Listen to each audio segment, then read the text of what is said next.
I have a real special guest on the Top Gun show today, Rob Ray. He's the Senior Vice President of Business Development for Datto, the world's leading provider of cloud-based software and technology solutions delivered by managed service providers. Rob's instrumental in developing Datto's go-to-market strategy.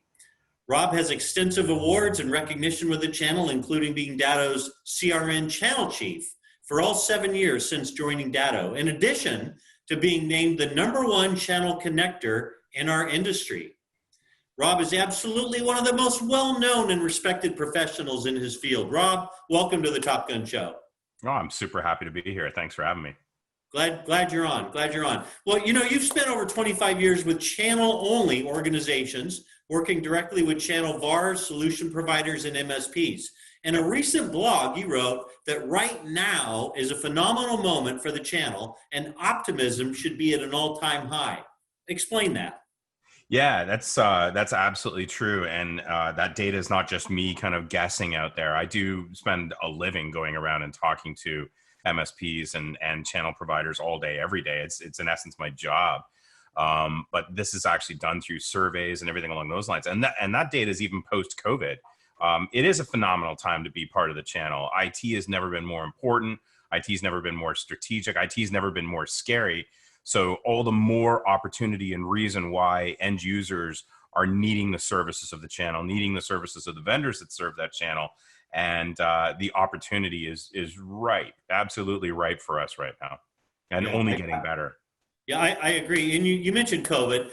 Talk a little bit about how COVID has shifted the relationship between the end user and the indirect channel. It's obviously, anybody that was ready for this, prepared for this, knew what this was going to look like, or even know what this is going to look like in a couple of months, I think is foolish. Nobody predicted anything along these lines. And if they did, they would have been laughed out of the room. I remember doing presentations even a year ago talking about how the work from home experience needed to get better. It wasn't because of a pandemic. It was just more because a lot more people were working remote.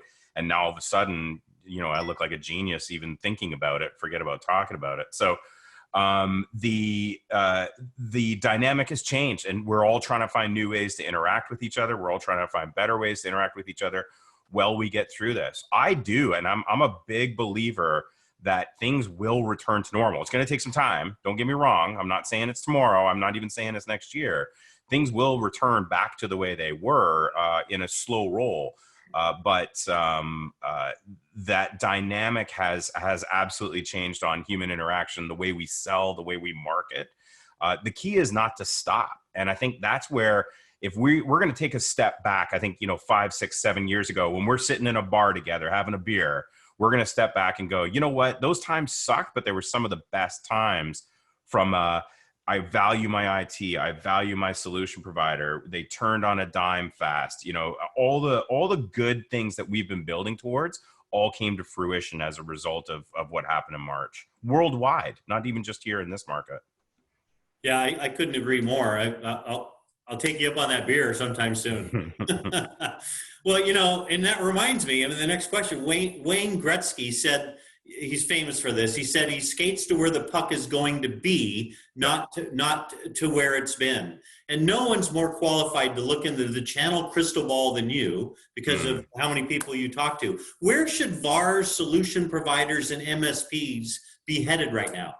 Yeah, it's an interesting conversation, and one that's evolving. And so first of all, I would never profess to be having a crystal ball or anything like that. If I did, I'd be a lot wealthier than I am right now.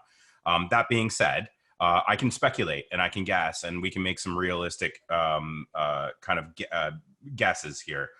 I think, first of all, don't stop, right? I think now is the time to kind of seize this opportunity, as much as it might seem, slower, more awkward, those kinds of things. Now is the time to actually jump ahead, start doing more efforts towards marketing in your communities, get more involved in your actual communities, spend more time educating people on things like IT and security.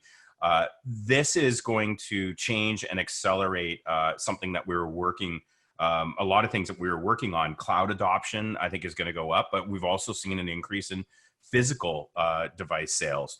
I think that security is a bigger concern than it even was pre-COVID. And we're starting to see that flush out through things like an increase in malware and ransomware. These are all great opportunities for us. As it's a pain in the butt in the background to try to protect your customers. Think about all the prospects that don't have your services and are going to need those services. This is why, if I'm thinking right now as to what all this is going to look like, there's a couple things. Go at your communities, offer as much service and education, even for free as you possibly can, to try to secure those. The business will come. Don't be afraid to go up market. There's a lot of mid-market and large businesses that suffered immensely from an IT perspective through this. Have those security conversations, tighten up those security, and focus on a not return to the office or work from home, but focus on a work from anywhere strategy, because this is something that is, there's a lot of businesses that are saying they're never going to return to the office. There's a lot of businesses that were saying they're never returning to an office, yet they're starting to return to an office. So the whole idea that, hey, Mr. End User, we can help you regardless of what your strategy is. Are you going to go back to an office? Are you going to do it part-time? Are you going to do it from home? Are you going to do it from the cabin? Are you going to do it from the woods? We have the ability to help you regardless, keep you safe, secure, speedy, all those things that you need in order to run your business. And we're going to do it from anywhere, whether it's a choice to not return to the office or whether we head right into another pandemic. You have the ability to help your partners or your end users, and take advantage of that right now. That is golden advice, man. Thank you very much. I've done over 150, 160 of these shows, and I don't have a favorite, but if I had a favorite, it might be you. That was that was great. I bet you'd say that to all your guests. Well, Rob, I know you're a fan, and I know there are millions and millions of people watching this right now. Why don't you tell the viewers a little known fact about yourself? I have a pretty much a story about anything, but I am probably the most uninteresting person you could ever meet. I took I had to think about this for a little bit, and I'll reflect back to my childhood. I actually grew up in Canada. I live in the United States right now. I'm living the Canadian dream by paying U.S. taxes, and getting paid in U.S. dollars, which is awesome. But born and bred up in northern Ontario, and I'm talking about way north. My parents were immigrants into Canada, and I was born in a town that just didn't have a hospital, but my parents did own a bar. So I was actually born in and around the bar there, and basically grew up, spent the first year of my life living in a bar, if that makes any sense. And I mentioned that, I have a pretty good ability to drink, and that might be partly my Canadian heritage. It might be partly my birthright. I don't know. Well, I'll drink to that. That's an amazing story, man. Born in a bar. That's incredible. Hey, thanks for sharing. And I got to have you on again sometime soon. I really appreciate you being on the show today. Thank you. My pleasure. Thanks again. Yeah, and thanks for watching, everybody.